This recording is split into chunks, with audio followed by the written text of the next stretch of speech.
할렐루야. 우리 옆 사람하고 인사 한번 합시다. 참 잘 오셨습니다. 참 잘 오셨습니다. 할렐루야. 예. 은혜의 자리에는 길을 쓰고 나와야 돼요. 하나님께 은혜 받으면 풀어지는 역사가 일어납니다.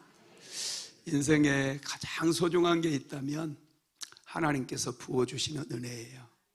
은혜 받으면 답답한 문제도 해결되고 육신의 질병도 치료되고 또 경제적인 문제까지도 해결이 돼요. 오늘 이 밤에도 충만한 은혜 받으시기를 바랍니다. 그저께인가 미국에서 전화가 한 통이 왔어요.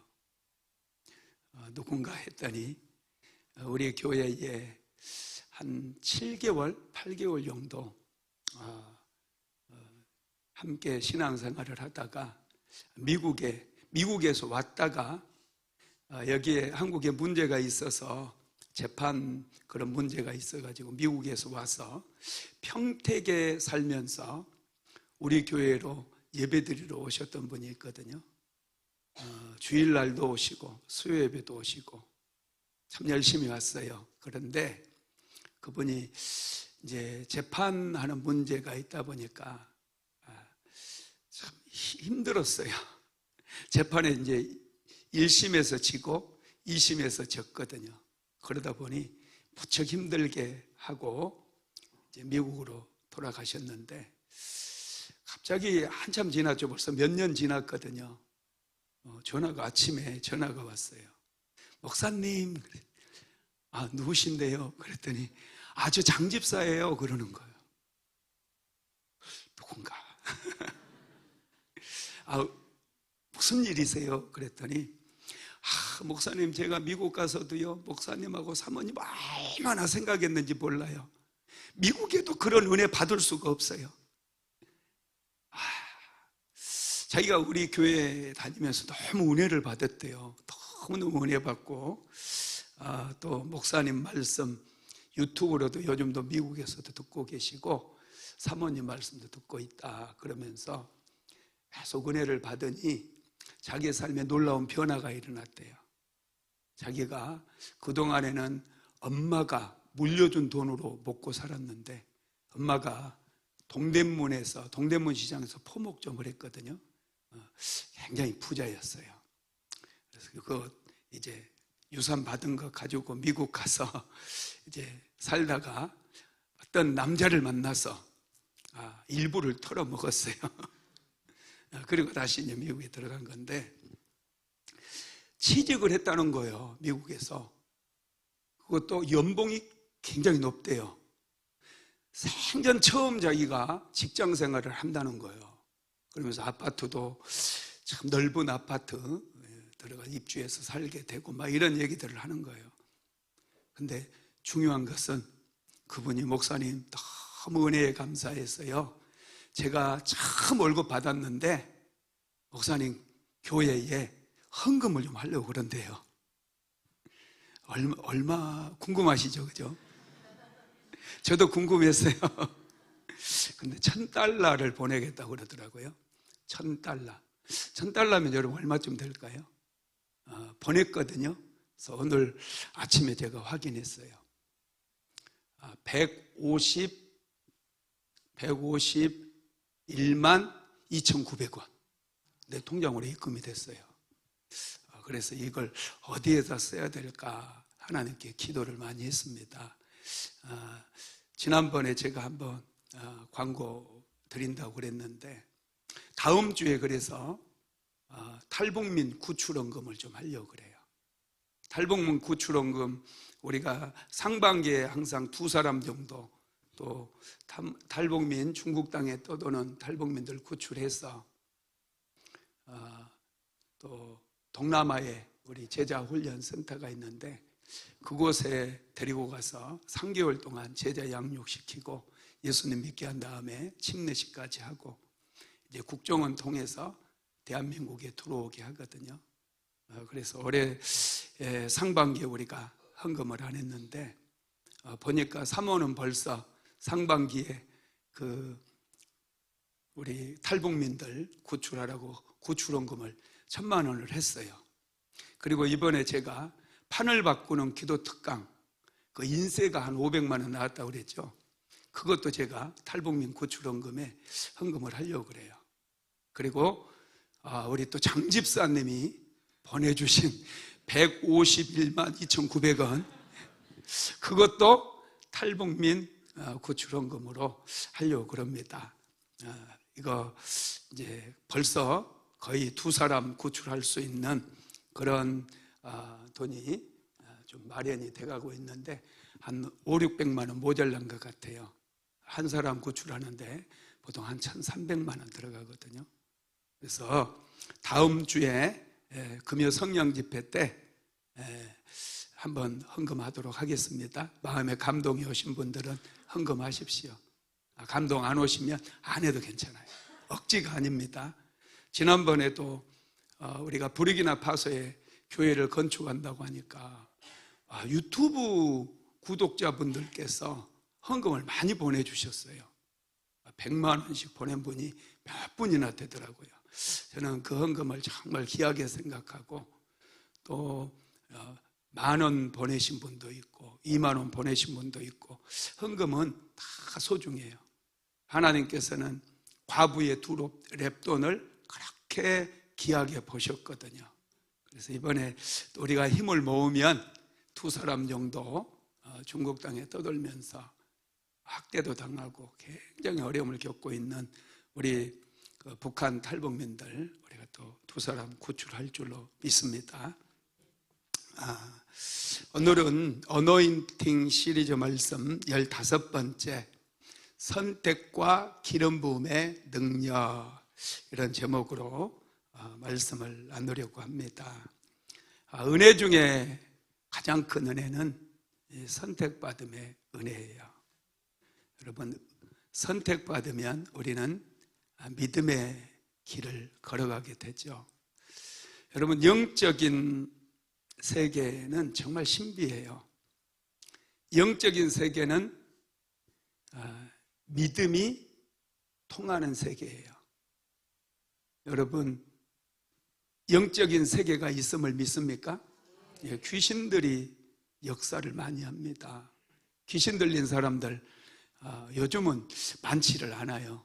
옛날에는 귀신 들린 사람 참 많았거든요. 오살리 기도원 가면은 귀신 들린 사람 막 축사하는 그런 현상들 많이 보고 그랬는데, 요즘은 귀신 들린 사람이 성령의 능력을 잃어서 그런지 드러나지도 않고 그런 사람이 많지는 않는 것 같아요. 그런데 여러분, 영적인 세계가 있고요, 영적인 세계는 굉장히 신비해요. 믿음이 통용되는 세계예요. 영적인 세계에서 믿음이 없으면 아무 능력도 없어요. 아무 일도 일어나지 않아요. 믿음은 강력합니다. 여러분, 예수님께서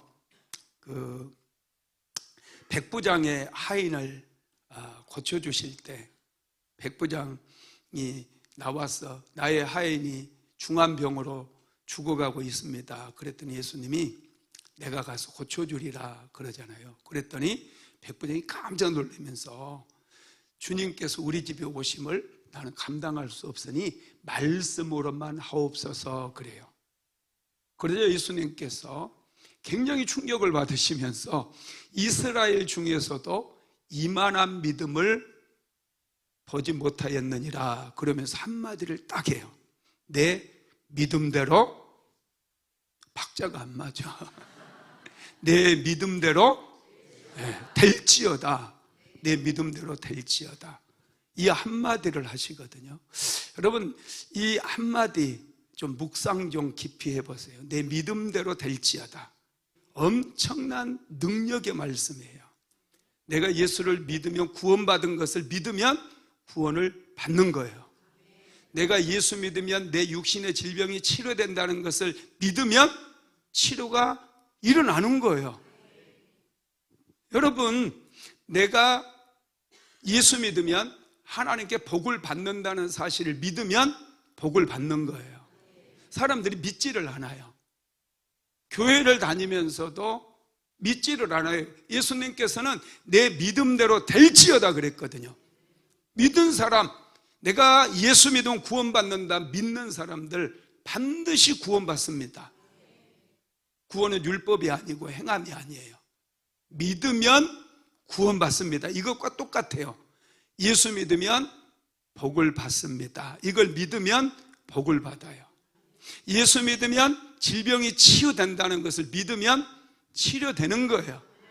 예수 믿으면 형통하게 된다는 것을 믿으면 형통케 되어져요. 많은 분들이 이것을 잘 믿지를 못해요. 그러다 보니까요, 예수를 믿어도 기적이 일어나지 않아요. 예수 믿어도 기도도 안 해요. 기적도 일어나지 않고 기도도 안 하고, 그러다 보니까 예수 믿는 게 형식화되어 버리고 바리새인들처럼 자꾸 판단하고 비난하고 비방하면서 그렇게 교회를 다니더라는 거예요. 교회는 그렇게 다니는 게 아니에요. 교회는 믿음으로 다니는 거예요. 내가 믿으면 내 문제 된다는 거 믿으면 문제가 해결돼요. 내 암병이라도 내가 예수 믿으면 저가 채찍에 맞음으로 너희는 나음을 입었느니라 말씀하셨으니 내 질병이 치료되는 거예요. 예수 믿으면 복을 받는다. 여러분 믿게 되기를 바랍니다. 저는 성경에서 복의 원리를 발견하게 돼서 복을 많이 받았어요. 여러분, 하나님께서는 믿음대로 이루어지게 만들어서 영적인 세계는 믿음으로 이루어지는 세계라는 거예요. 그래서 예수 믿을 때 잘 믿으시기를 예수님의 이름으로 축복합니다. 하나님께서는 믿음을 통해서 항상 일하셔요. 예수님께서 변화산에 올라가셨다가 이제 변화산 아래 내려오니까 한 아버지가 귀신 들렸던 아들을 데리고 예수님께 나오잖아요. 그게 마가복음 3장에 나오는데, 처음에 제자들에게 귀신을 쫓아달라고 부탁을 했는데 제자들은 쩔쩔매고 오히려 귀신은 더 날뛰는 거예요. 예수님께서 이제 산에서 내려오시자마자 그 아버지가 예수님께 달려갑니다. 그리고 무릎을 꿇고 무엇을 하실 수 있거든 내 아들을 고쳐주소서 이렇게 얘기해요. 그때 예수님께서 하셨던 말씀이 할 수 있거든이 무슨 말이냐, 믿는 자들에게는 능치 못할 일이 없느니라 이 말씀을 하셔요. 그때 아버지가 내가 믿나이다, 나의 믿음 없는 것을 도와주소서 이런 고백을 하죠. 믿음 없는 것을 도와달라는 거예요. 그때 예수님께서 그 아들에게서 귀신을 쫓아내 주십니다. 믿음이 아주 중요해요. 믿으면 기적이 일어나요. 오늘 이 밤에도 믿으면 역사가 일어납니다. 믿음이 없는 게 문제예요. 대한민국의 교회들이 믿음이 없어요. 믿으면 기적도 일어나고요, 믿으면 성령도 받고요, 성령 받을 것을 믿으면 성령 받아요. 내가 방언으로 기도할 것을 믿으면 방언도 받을 수 있어요. 하나님께서는 차별하지 않아요.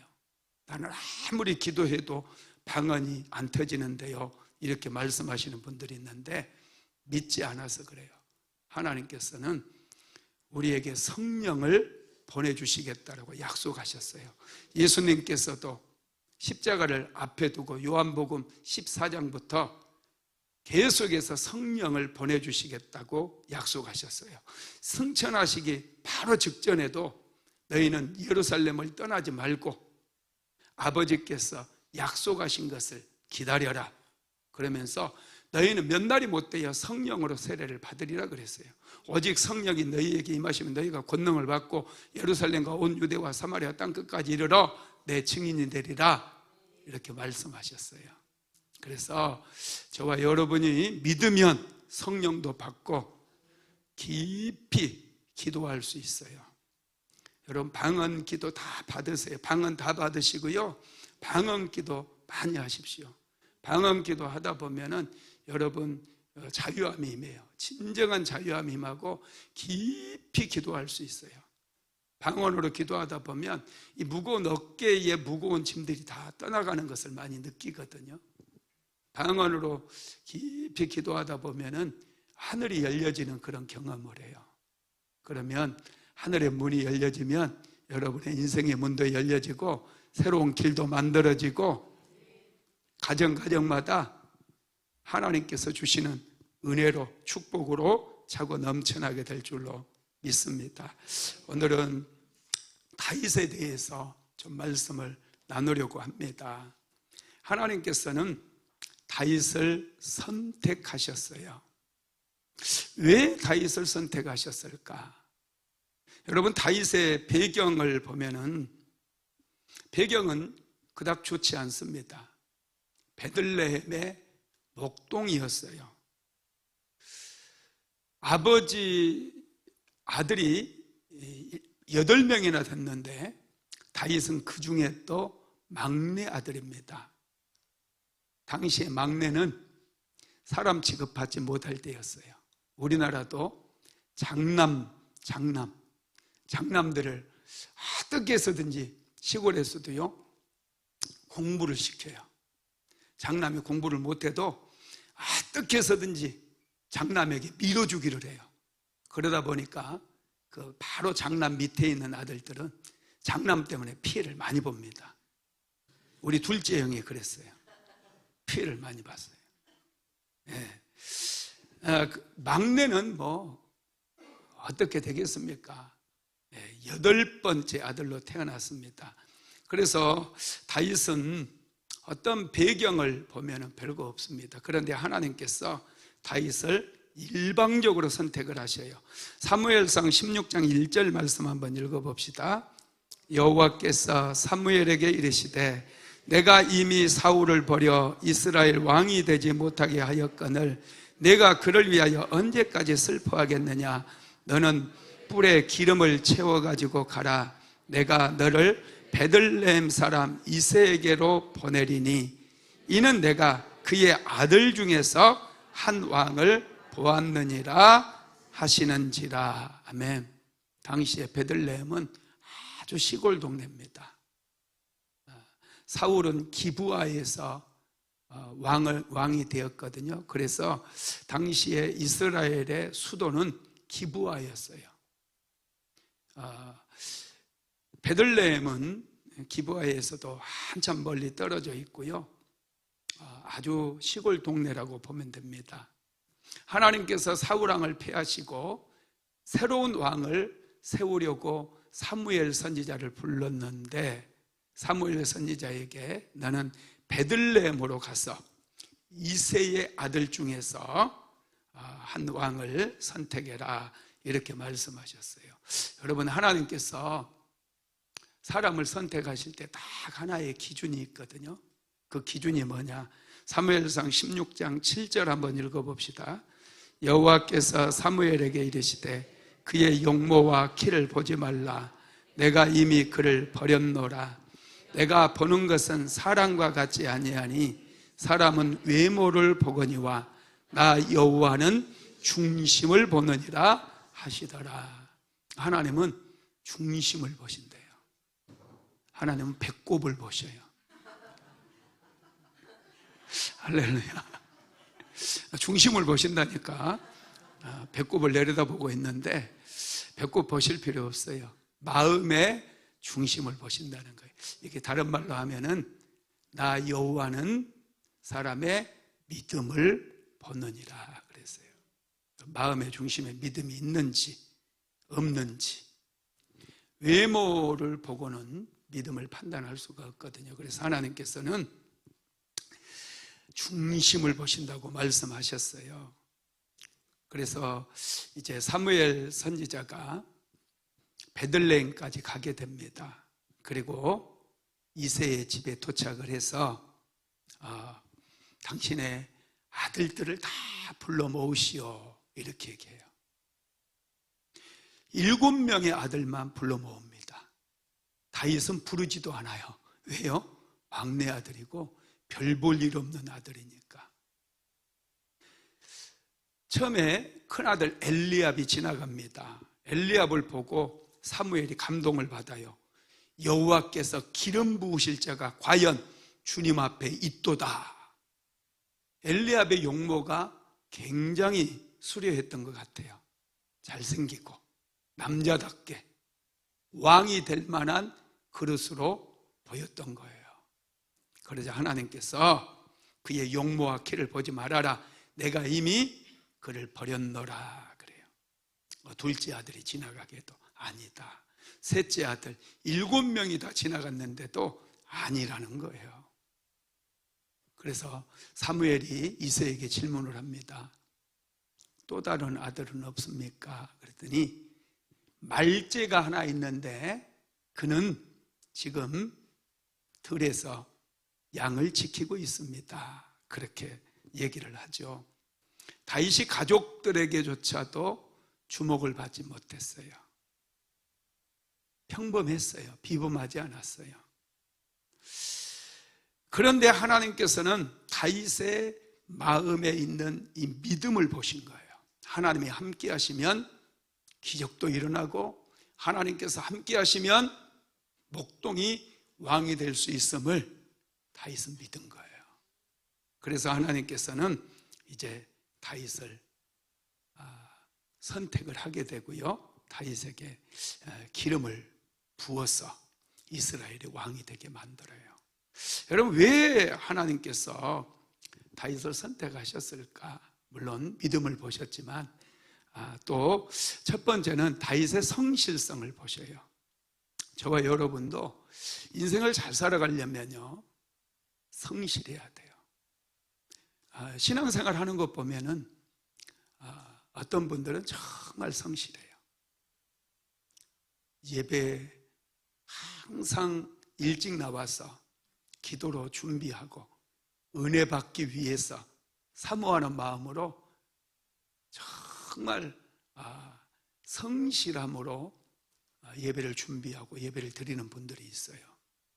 그런 분들은 반드시 하나님께서 축복해 주십니다. 하나님은 우리의 성실함을 보시거든요. 자, 사무엘상 16장 11절 읽어봅시다. 시작. 또 사무엘이 이새에게 이르되 내 아들들이 다 여기 있느냐? 이새가 이르되 아직 막내가 남았는데 그는 양을 지키나이다. 사무엘이 이새에게 이르되 사람을 보내어 그를 데려오라. 그가 여기 오기까지는 우리가 식사 자리에 앉지 아니하겠노라. 여기에 보니까 그는 양을 지키나이다 그랬어요. 다윗이 정말 성실한 사람이라는 걸 알 수 있어요. 선지자가 사울 왕을 세웠던 하나님의 사람 사무엘 선지자. 사무엘 선지자는 곧 하나님과 같은 존재거든요. 정말 대단한 그런 선지자가 자기의 집에 왔어요. 그래서 형들은 그냥 들에서 양을 다 팽개쳐 놓고 아버지가 부른다고 하니 잽싸게 뛰어왔죠. 그런데 다윗은 들에서 양을 지키고 있어요. 다윗은 그렇게 성실했다는 거예요. 그렇다고 또 목사님, 나는 우리 사업장 지켜야 되고 직장을 지켜야 되니까 주일 예배 못 나와요. 그건 성실함이 아닙니다. 그건 불순종하는 거예요. 네. 여러분, 다윗은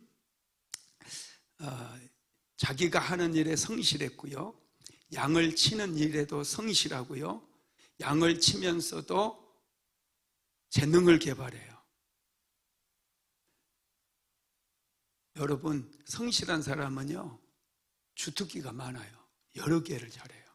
공부도 잘하는데 일도 잘하고 악기 연주도 잘하고 운동도 잘하고. 꼭 박 목사 얘기한 것 같네. 할렐루야. 예, 하여튼 다윗을 보면 알 수 있어요. 다윗은 자신이 무엇을 준비해야 될지를 알았어요. 자신에게 주어진 일을 더 잘하기 위해서 재능을 개발할 줄 알았다라는 거예요. 여러분, 다윗이 물맷돌도 잘 던지잖아요. 네, 그런데 수금도 잘 타요. 자, 사무엘상 16장 18절 한번 읽어봅시다. 소년 중 한 사람이 대답하여 이르되 내가 베들레헴 사람 이새의 아들을 본즉 수금을 탈 줄 알고 용기와 무용과 구변이 있는 준수한 자라. 여호와께서 그와 함께 계시더이다 하더라. 아멘. 베들레헴 사람 이새의 아들을 본즉, 이게 다윗이거든요. 수금을 탈 줄 알고 용기와 무용은 무용수가 아니라 싸움을, 칼싸움이라든지 무기를 잘 다루는, 전쟁을 싸울 때 아주 능숙하게 싸우는 그런 무예를 구비했다는 거예요. 그리고 구변이 있는 자, 말도 아주 잘한다는 거예요. 여러분, 이런 것들이 타고나면서 다 되어지는 거 아닙니다. 자기를 꾸준하게 성실함으로 훈련시키고 개발해야 이룰 수 있는 것들이에요. 맨날 게임만 해대고 놀기만 하면은 이런 거 하나도 못해요. 알았어, 중고등부? 네, 우리 청년부도 마찬가지고. 부지런히 공부할 때 공부하고 남는 시간 좀 쉬고 싶으면 악기 배워서 교회에 나와서 악기 연주도 하고 반주도 하고. 할렐루야. 여러분, 그런 사람을 하나님께서 사용하시는 거예요. 그냥 가만히 있고 무기력증에 빠져가지고 게으름에 빠져서 그냥 유튜브나 맨날 들여다보고 있고, 왜 이렇게 재미가 없는 것만 나오지 이러면서. 하나님께서 그런 사람들을 절대로 쓸 수가 없어요. 분초를 아끼면서 어떻게 하면 나를 좀 더 수준 높은 사람으로 훈련시키고 재능을 개발하고 내 성품을 훈련시킬까, 이런 고민들이 필요하고 그런 것들을 해야 돼요. 지적인 능력을 좀 키우기 위해서 부지런히 책도 읽어야 돼요. 책도 한자 읽지 않으니까 말하는 것이 어린아이와 같고 성질이나 빡빡하고 소리나 빡빡 질러대서 그냥 가족들 힘들게 하고 이렇게 살면 안 돼요. 자꾸 개발을 해야 됩니다. 시간 날 때 여러분 자신을 개발해 나가게 되기를 예수님의 이름으로 축복합니다. 다윗은 수금을 탈 줄 알았어요. 감성이 아주 풍부했다는 거예요. 감성도 키워나가야 돼요. 리더가 되려면 지성만 가지면 안 돼요. 감성도 풍성해야 돼요. 다윗은 시를 지었고요, 수금으로 곡을 만들었어요. 음악을 할 줄 알았다는 거예요. 다윗은 정말 위대한 리더죠. 다윗은 성실했습니다. 그래서 하나님께서는 그 성실함을 보시고 이스라엘의 왕으로 기름을 부으셨다는 거예요. 이게 참 중요합니다. 그 다음에 두 번째로는 다윗은 굉장히 총명했어요. 하나님께서 다윗의 총명을 보고 다윗을 선택했는데, 자, 사무엘상 16장 12절 한번 읽어봅시다. 시작. 이에 사람을 보내어 그를 데려오매 그의 빛이 붉고 눈이 빼어나고 얼굴이 아름답더라. 여호와께서 이르시되 이가 그니 일어나 기름을 부으라 하시는지라. 아멘. 다윗을 데려왔거든요. 그래서 사무엘 선지자가 다윗을 딱 봤어요. 이게 첫인상이에요. 다윗의 첫인상. 첫인상 보자마자 다윗의 첫인상인데, 빛이 붉고 눈이 빼어나고 얼굴이 아름답더라, 이렇게 얘기했어요. 다윗의 외모를 세 가지로 표현을 한 거예요. 얼굴이 붉고 그랬어요. 여러분, 얼굴이 붉다라는 것은 뭐예요? 생명력이 왕성하다는 얘기잖아요. 무기력증에 빠져가지고 이게 허리망타 막 금방 쓰러져요. 이게 아니에요. 얼굴이 붉다는 얘기는 막 생명력 있는 거예요. 무슨 일이든지 할 수 있는 그런 에너지, 열정, 자신감 이런 게 넘치는 거예요. 네, 다윗이 그런 사람이에요. 그리고 눈이 빼어났고 그러잖아요. 눈에 총기가 있는 거예요. 사람은 눈을 보면은 좀 알아요. 눈을 보면은 그냥 이게 살아있는 눈인지. 여러분, 사람의 총명은 눈을 보면 압니다. 다윗의 눈에는 총기가 있었고요, 자신감이 있었어요. 하나님을 기대했어요. 하나님을 예배하고 하나님을 기대하는 사람은요, 눈동자가 달라요. 눈빛이 살아있어요. 열정으로 불타올라요. 눈빛 속에는요, 그 사람의 삶의 에너지가 담겨 있거든요. 다윗은 눈이 빼어나게 아름다웠어요. 아주 총기가 있었다는 거예요. 다윗은 총명했어요. 굉장히 지혜로웠습니다. 여러분, 우리는 하나님을 기대해야 됩니다. 하나님을 기대하고 예배의 자리에 나온 사람은 달라요. 눈빛이 달라요. 찬양할 때도 달라요. 기도할 때도 달라요.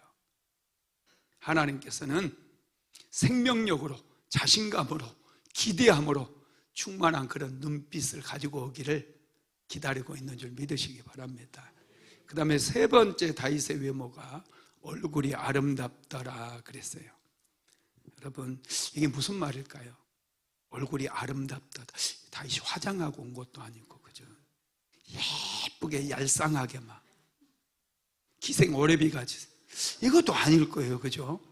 그러면 어떤 모습일까요? 예, 할렐루야.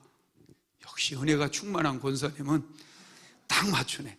은혜가 충만한 얼굴이라는 거예요. 여러분, 은혜 받은 얼굴은요, 딱 봐도 알아요. 우리 교회 처음 오셔가지고 은혜 받아서 얼굴이 예뻐지는 분들이 많았거든요. 얼굴이 예뻐지니까 이제 막 자신감이 생겼는지 열심히 막 기도하고 그러더니 기도를 멈추니까 다시 옛날로 돌아가더라고요. 얼굴이 막 칙칙해요. 화장빨도 잘 안 받을 거야. 금요 성령 집회도 잘 안 오고, 부지런히 와서 막 기도하고 그래야 기미도 없어지고 주근깨도 사라지고 노인 반점도 없어지고 주름살도 펴지고. 할렐루야. 은혜 받아야 돼요. 은혜 받아야 돼. 다윗의 얼굴이 아름다웠다는 얘기는 다윗이 하나님의 은혜로 충만했다는 얘기예요. 여러분들도 하나님의 은혜로 충만해지게 되기를 예수님의 이름으로 축복합니다. 세 번째로 다윗의 이 성품을 보았어요. 온유한 성품. 자, 사무엘상 17장 28절에서 29절 한번 읽어봅시다. 시작.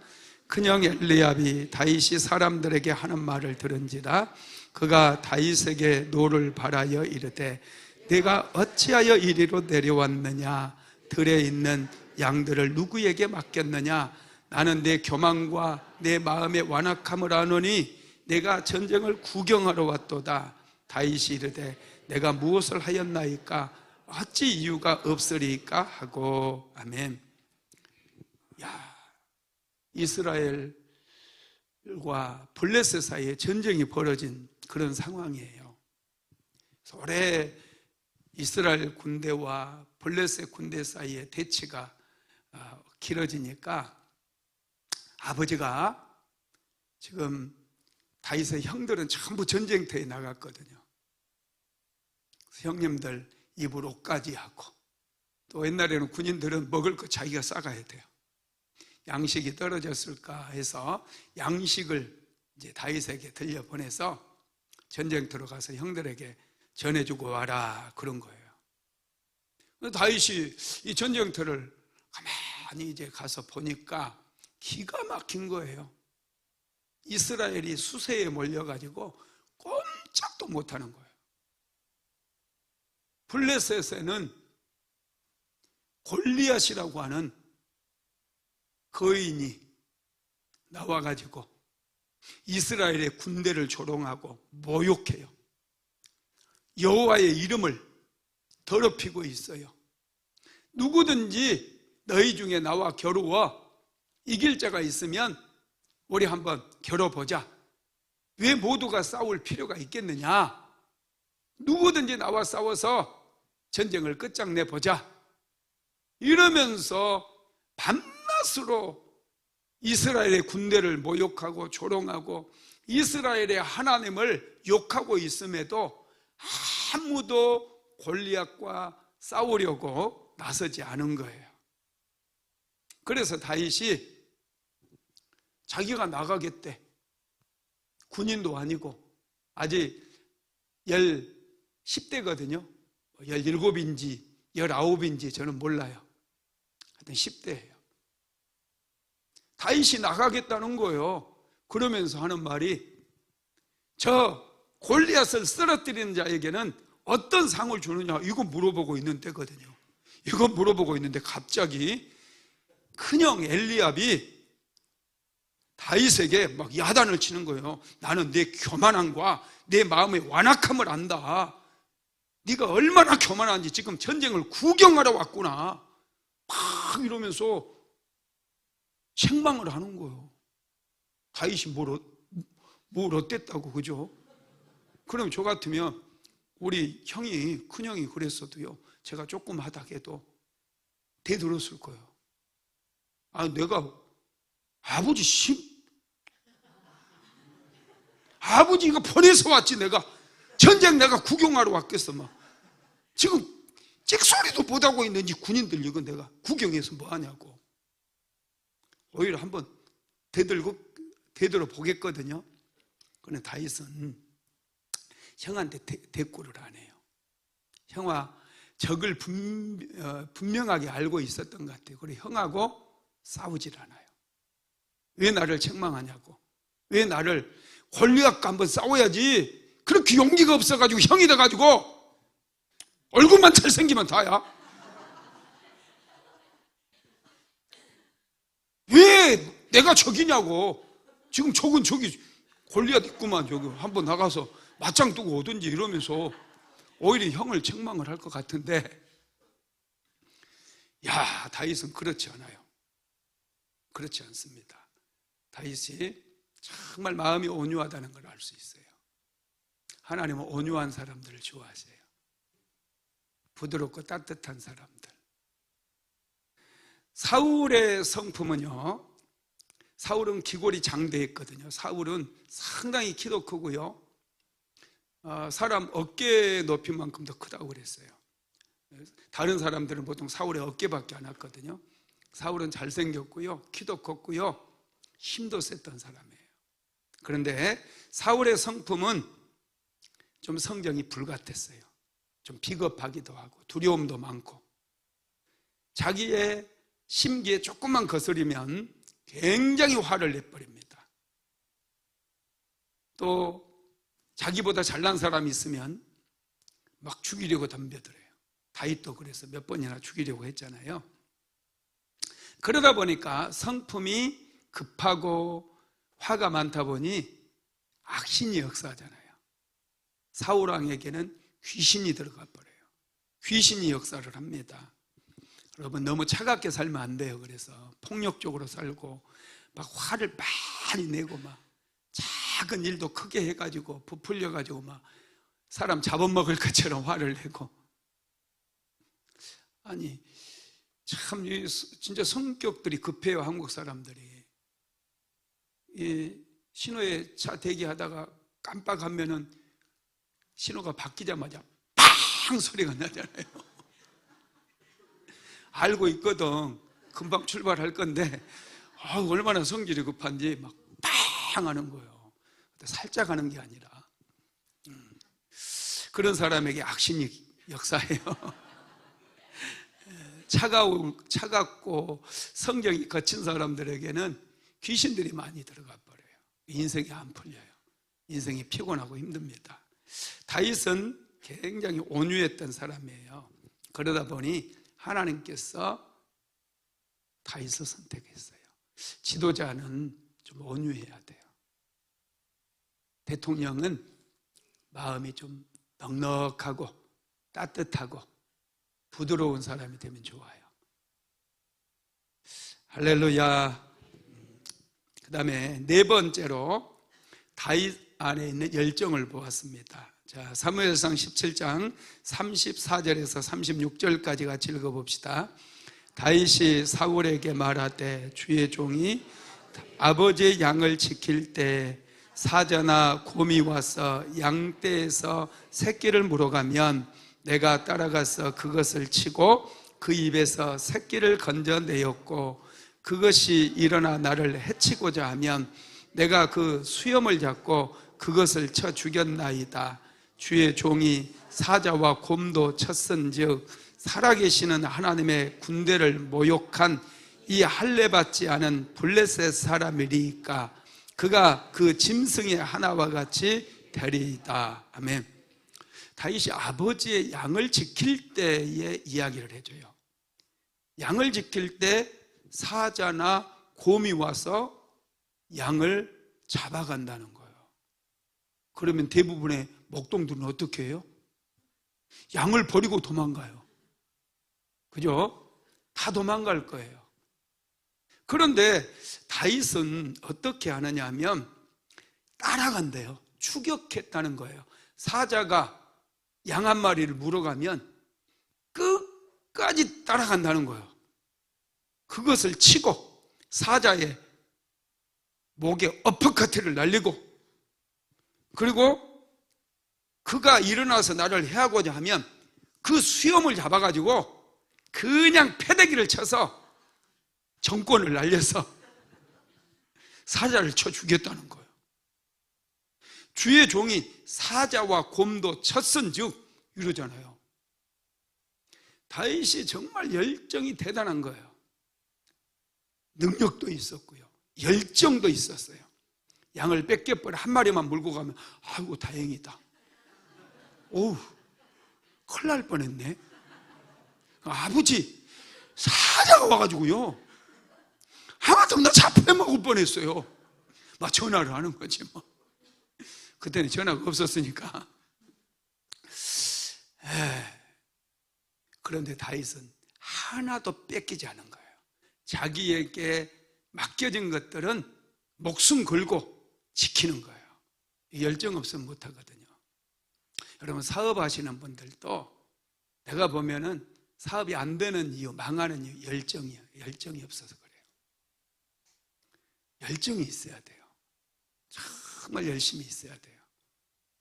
뭐라도 해야 되거든요. 제가 책을 좀 많이 읽는데 거기에 성공한 사람들 보면요 공통점이 열정이 있어요. 쓰러졌다가 바닥을 치고 일어나는 사람들 보면은 열정이 있어요. 열정이 없는 사람들은 주저앉아 버려요. 일어설 수가 없어요. 돈이 없다고요? 배움이 짧다고요? 그런 건 문제가 되지 않아요. 열정이에요. 다윗은 열정이 있었습니다. 그래서 모든 이스라엘의 군대가 두려워 떨고 골리앗과는 도저히 싸울 수 없다고 그렇게 얘기하고 사울왕까지도 두려워서 떨고 있는데 다윗은 아직 소년임에도 불구하고 내가 사자와 곰도 쳤은즉 살아계시는 하나님의 군대를 모욕하는 이 할례받지 못한 블레셋 사람이니까 이렇게 얘기하며 자기가 골리앗과 싸우겠다는 거예요. 한바탕 싸워보겠다는 거예요. 이 할례받지 못한 블레셋 사람이라고 골리앗의 이름도 안 불러버려요. 무시해버리는 거예요. 여러분 그렇습니다. 우리 안에 열정이 있어야 돼요. 영적인 치열한 전쟁에서 여러분 승리하려면요 열정이 없으면 못해요. 많은 사람들이 기도해야 되는데 하면서 기도를 못해요. 제가 기도해 보니까 여러분들 매일마다 하는 기도가 정말 강력한 기도예요. 저는 매일마다 하루에 3시간씩 엎드려서 기도했다고 그랬잖아요. 기도하는 거예요. 기도 잘 되는 날도 있고 안 되는 날도 있어요. 그러나 시간을 정하고 장소를 정하고 기도 제목 적어놓은 노트를 가지고 매일 그 시간 되면 그 자리에 나아가서 기도하는 거예요. 기도하다 보니 점점 기도도 여러분 하다 보면 능력이 생겨요. 하다 보면 방언 기도도 길어지고 방언 기도도 능력이 생기고 돌파의 능력이 생기고 귀신도 쫓아내고 질병도 치료하는 그런 능력이 임하더라는 거예요. 제가 보니까 평소에 매일마다 시간을 정해서 기도하는 분들이요 많지 않아요. 기도 시작하면 끝까지 하세요. 저 30년 됐는데 지금도 기도해요. 매일마다 기도해요. 기도하는 게 제 본업 같아요. 매일마다 기도하다 보니까 기도를 통해서 하나님께서 부어주시는 은혜가 얼마나 깊은지 몰라요.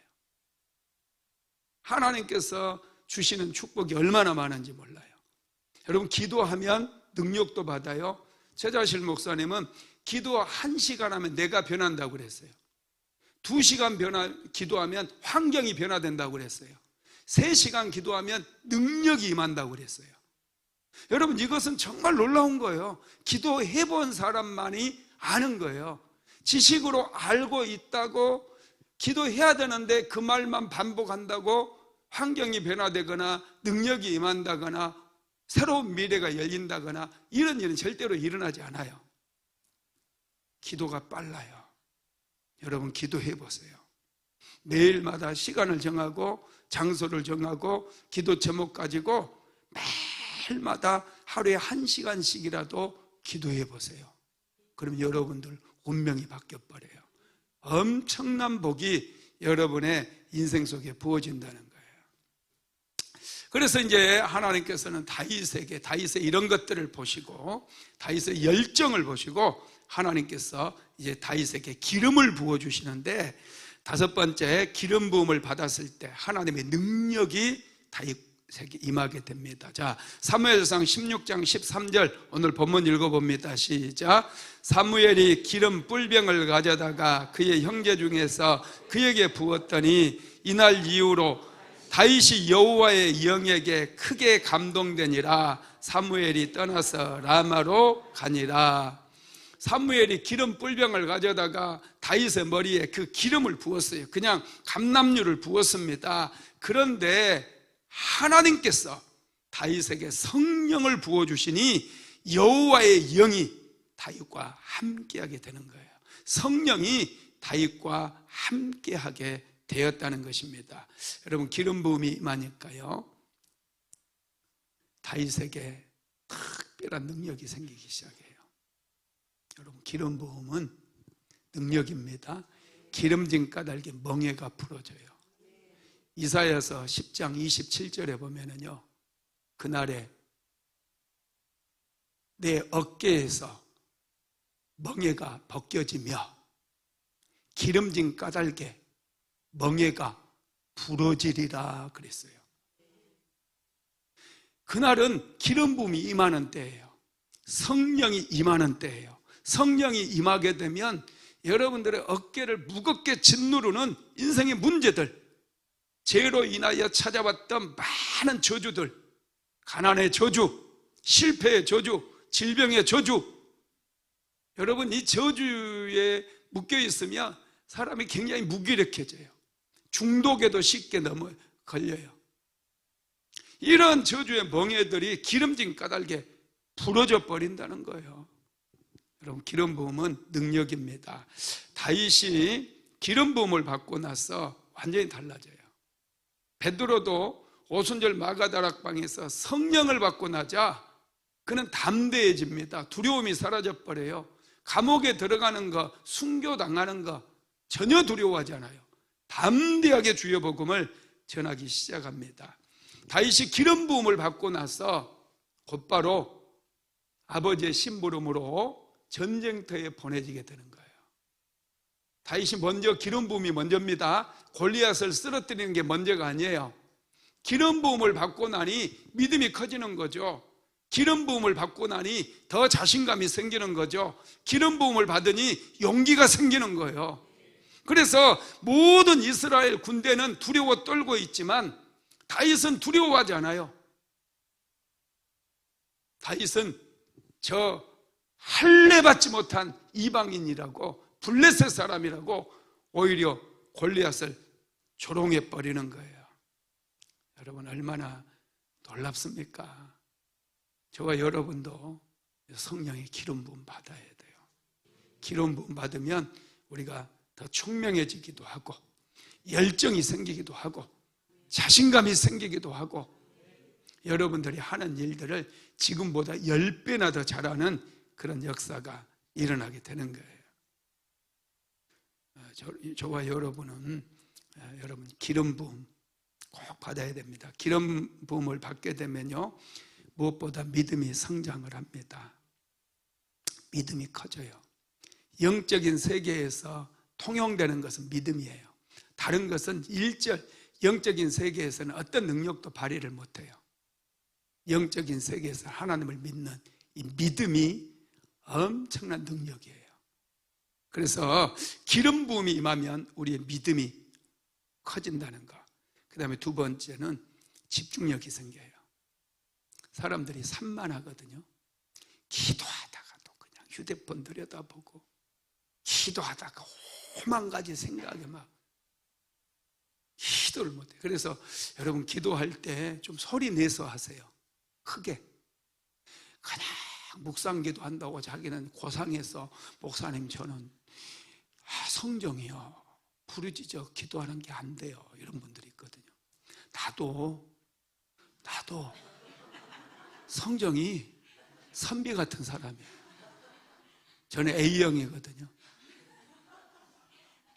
내성적인 사람이고요. 그래서 조용히 혼자 있는 거 좋아하고 책 보는 거 좋아하고 글 쓰는 거 좋아해요.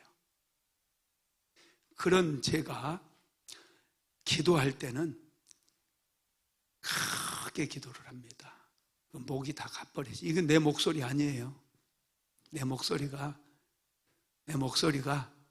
상당히 좋았어요. 근데 지금 어디를 가도 목사님이시죠? 제가 목사처럼 생겼나요? 그럼 아니 목소리 들어보니까 하여튼 여러분 크게 기도하다 보면은요 잡념이 사라져요. 잡념이 딴 생각이 안 들어와요. 그래서 기도를 배우려고 하시는 분들은 큰 소리로 기도하세요. 이런 금요 성령 집회 같은 이런 데 오셔가지고 합심기도 막 크게 하는 거예요. 뭐라도 하는 거예요. 그냥 성령 받고 싶고 방언도 받고 싶고 그렇다는 분이 입 꾹 다물고 있으면 절대로 받을 수가 없어요. 먼저 내가 하나님께 마음을 열고 입을 열어야 돼요. 입이 열려야 하늘이 열리는 거예요. 크게 부르짖어 기도하세요. 그러면 방언도 열려지고 축복의 문도 열려지고 하늘의 문도 열려지는 거예요. 그리고 기름 부음의 능력은 대적을 쓰러뜨려요. 여러분 제가 기도할 때 정말 놀라운 일들이 많이 일어났어요. 특별히 이제 우리 집을 도적질하는 그런 귀신들, 죄들 이런 것들을 하나님께서 많이 보여주셔서 이런 것들 다 처리해 나갔거든요. 영적 전쟁 치열하게 했어요. 여러분 귀신은 쓰러뜨려야 되거든요. 쫓아내버려야 돼요. 계속 귀신과 가정을 도적질하는 귀신과 함께 더불어 살면 인생이 힘들어져요. 우리 가정을 도적질하는 더러운 귀신아 예수의 이름으로 떠나가라 명령해야 돼요. 그러면 귀신들이 떠나가 버리고요. 그 다음에 이제 전쟁이 끝나요. 기도하면 전쟁이 끝납니다. 영적 전쟁 끝까지 하는 거 아니고요. 전쟁이 끝날 때가 있어요. 하나님께서 하도 우리 사모가 기도로 많이 싸우니까 전쟁은 끝났다 그런 말씀하시더래요. 그리고 이제 가는 곳마다 승리하는 거예요. 가는 곳마다 기름 부음의 능력이에요. 할렐루야. 여섯 번째로 다윗은 전적으로 하나님을 신뢰하는 사람이 됩니다. 자, 사무엘상 17장 45절 읽어봅시다. 다윗이 블레셋 사람에게 이르되 너는 칼과 창과 단창으로 내게 나오거니와 나는 만군의 여호와의 이름 곧 내가 모욕하는 이스라엘 군대의 하나님의 이름으로 내게 나아가노라. 아멘. 다윗은 자신의 능력을 의지하지 않았어요. 하나님을 신뢰했어요. 하나님을 믿었다는 거예요. 믿음으로 하나님께서 도와주실 것을 믿음으로 골리앗과 싸우기 위해서 나간 거예요. 만군의 여호와의 이름으로 다윗은 나아갔어요. 여러분, 혼자 힘으로 인생 살려고 하지 마세요. 혼자 노력으로, 내 노력으로 내 인생 세워질 거다고 착각하시는 분들이 있는데, 여러분, 하나님과 함께 인생을 세워가게 되기를 예수님의 이름으로 축복합니다. 이스라엘 군대는 골리앗만 바라보았어요. 그러다 보니 자기들이 너무 약한 거예요. 골리앗과는 게임이 안 돼요. 상대가 되지 않을 정도로 자신들은 연약한 존재인 거예요. 그래서 싸울 엄두를 내지를 못했어요. 그런데 다윗은 하나님을 바라보았어요. 살아계신 하나님, 만군의 여호와, 그 이름으로 다윗은 골리앗과의 싸움에 나아간 거예요. 그랬더니 하나님께서 다윗과 함께 하시는 거예요. 하나님께서 함께 하시니 골리앗의 크기는 오히려 다윗에게는 장점이 된 거예요. 덩치가 크니 물맷돌을 던지면 빗나가지를 않아요. 하나님과 함께하면 대적이 크면 클수록 우리에게는 유리하다는 거예요. 여러분, 이것을 알아야 돼요. 대적을 무서워하지 마세요. 대적이 크고 내가 막 두렵고 그럴 때 하나님을 바라보십시오. 하나님을 바라보면 우리에게 믿음이 생기는 거예요. 그 믿음으로 나아가게 되면 오히려 대적이 큰 것은 나에게 강점이 되어져요. 할렐루야. 다윗이 골리앗을 향해서 물매를 던졌는데 한 방에 끝나버려요.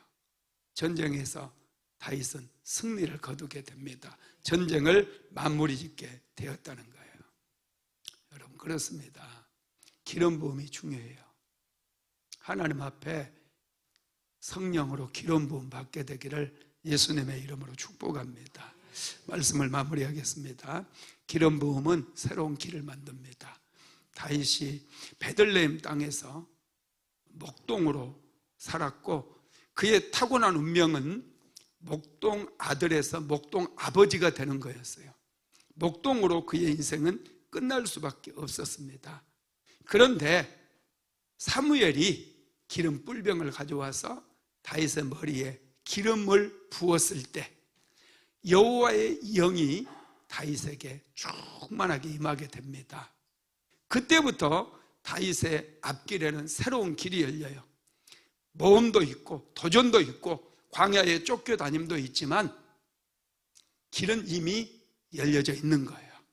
그래서 하나님만 바라보기만 하면 다윗은 어떤 고난도 이겨낼 수 있고 어떤 대적을 만나도 승리할 수 있는 거예요. 그리고 마침내 다윗은 이스라엘의 왕위에 오르게 되고 통일 왕조의 그런 왕이 되는 거예요. 2대 왕이 되는 거예요. 여러분, 그렇습니다. 저와 여러분도 오늘 이 밤에 다 성령 받게 되기를 예수님의 이름으로 축복합니다.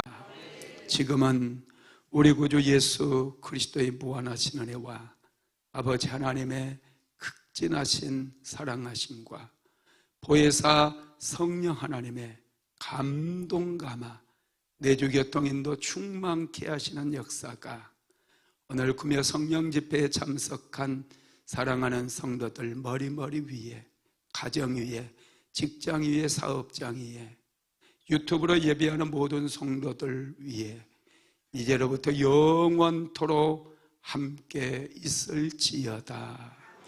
아멘.